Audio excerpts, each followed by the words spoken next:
Welcome to Ranjita's videos. More মৰমৰ ছাত্ৰ-ছাত্ৰী আজিৰ ভিডিঅ' হ'ব নতুন বিজ্ঞান কিতাপৰ প্ৰথম অধ্যায় দ্বিতীয় পাঠ জীৱ আৰু পৰিৱেশ পাঠৰ আজি প্ৰশ্নৰ উত্তৰ আলোচনা কৰিম।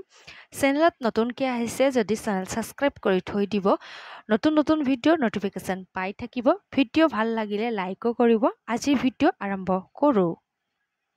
প্ৰশ্নাৱলী 1 নং প্ৰশ্ন, পৰিৱেশ বুলিলে কি বুজা যায়? লিখা। উত্তৰ উদ্ভিদ আৰু প্ৰাণী থকা ঠাইক আৱাস বোলে। আৱাস আৰু ইয়াৰ চাৰিওফালৰ অৱস্থাক পৰিৱেশ বোলে। 2 নং প্ৰশ্ন, পানীত হোৱা উদ্ভিদৰ শিপাবোৰ কেনেকুৱা? উত্তৰ পানীত হোৱা উদ্ভিদৰ শিপাবোৰ বেলেগ ধৰণৰ। এইবোৰ চুটি আৰু কোমল। শিপাবোৰ থোপা বান্ধি থাকে।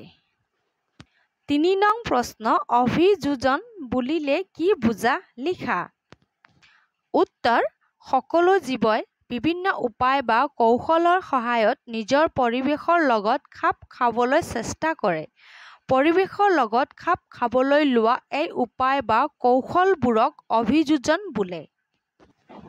4 নং প্ৰশ্ন, পানীত হোৱা উদ্ভিদবোৰে ওপঙি থাকিবলৈ কি অভিযোজন কৰে? উত্তৰ পানীত হোৱা উদ্ভিদবোৰৰ পাত ঠাৰিবোৰ কোমল আৰু সোপোকা। মেটেকা পাতৰ ঠাৰি কোমল আৰু ওফন্দি উঠা। ইয়াত বায়ু সোমাই থাকে বাবে মেটেকা পানীত সহজে ওপঙি থাকিব পাৰে। 5 নং প্ৰশ্ন, মাছে পানীত চলাচল কৰিবলৈ কিয় সুচল পায়? উত্তৰ মাছৰ গাটো চেপেটা, মাজভাগ বহল, মূৰ আৰু নেজৰ ফালে চিঞা ঠেক। মাছৰ গাৰ গঠন নাও এখনৰ গঠনৰ লগত মিলে। মাছৰ গাৰ ছালখন ডাঠ হোৱাৰ কাৰণে মাছে পানীত সহজে চলাচল কৰিব পাৰে। মাছৰ ফিছা থাকে, ফিছাৰ সহায়ত মাছে পানীত সাঁতুৰিব পাৰে। 6 নং প্ৰশ্ন, হাঁহৰ ঠেঙৰ আঙুলিবোৰ পাতল ছালেৰে যোৰা লগা। এনেদৰে পতা লাগি নথকা হলে কি অসুবিধা হলেহেঁতেন? উত্তৰ হাঁহৰ ঠেঙৰ আঙুলিবোৰ পাতল ছালেৰে যোৰা লগা। এনেদৰে পতা লাগি নথকা হলে হাঁহে পানীত সাঁতুৰিব নোৱাৰিলেহেঁতেন।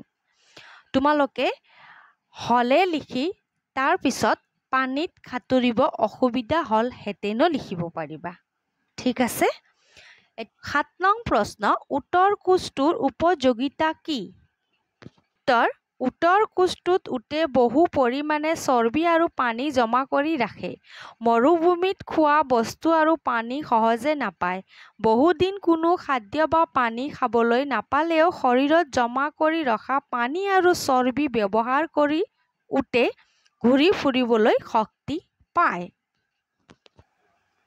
8 নং প্ৰশ্ন, পৰ্বতৰ প্ৰাণীবোৰৰ গাত দীঘল নোম কিয় থাকে?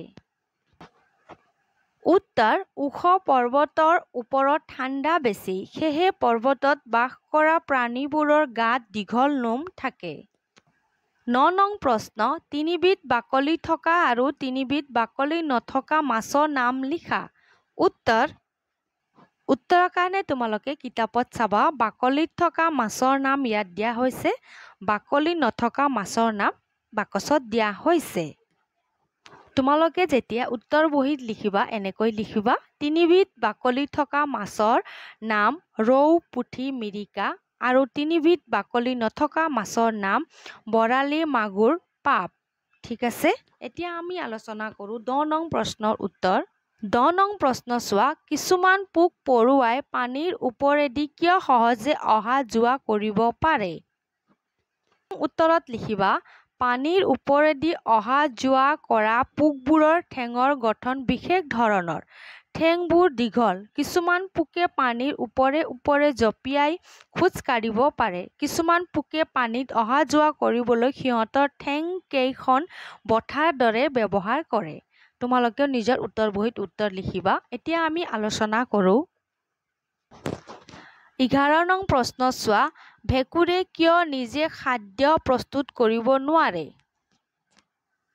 উত্তৰত লিখিবা, ভেঁকুৰ উদ্ভিদ হলেও ভেঁকুৰৰ গাত পত্ৰহৰিত বা ক্লৰ'ফিল নামৰ পদাৰ্থবিধ নাথাকে। সেয়েহে ভেঁকুৰে নিজৰ খাদ্য তৈয়াৰ কৰি ল'ব নোৱাৰে। 12 নং প্ৰশ্ন চোৱা, কেকটাছৰ পাতবোৰ কাঁইটলৈ ৰূপান্তৰ হোৱাৰ কাৰণ কি? উত্তৰ, কেকটাছৰ পাতবোৰ কাঁইটীয়া হোৱাৰ কাৰণে পানী গছৰ বাহিৰলৈ ওলাই যাব নোৱাৰে। কাঁইটবোৰে আন জীৱ-জন্তুৰ পৰাও ৰক্ষা কৰে। সেইবাবে কেকটাছৰ পাতবোৰ কাঁইটলৈ ৰূপান্তৰ হয়।